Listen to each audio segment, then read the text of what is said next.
One thing that I find interesting about you and your work is the level of, and I don't even know if this is the right word, but embodiment of your identity and mission as an Arcturian ambassador.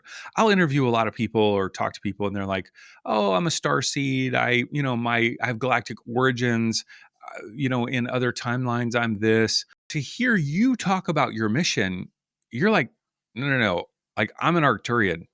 Like I'm not a human. Like I'm an Arcturian with a hybrid physical body." When you share this with people, or you were kind of like coming to grips with this over the course of your life, how did people outside of the very, tight spiritual world respond to this? Because like you're very embodied in your mission. You very clear on who you are. Does this make sense? Absolutely, absolutely, and I'm really thrilled that you're having this observation because a lot of people will maybe think about it or feel that but won't say anything, and it's very inspirational for everybody.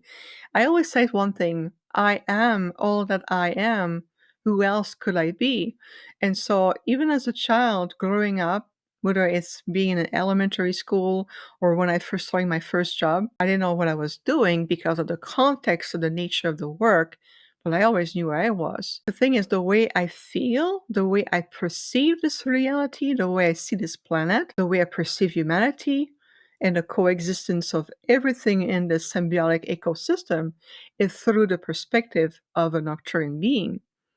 And yes, I have developed and I have, how could I say that, embody some human traits. I understand I can have a human personality. I can, have some more mundane conversation if you need me to be, but it changes nothing to my nature. If you need me to have a mundane conversation, I will, okay? And adapt. I have learned to adapt.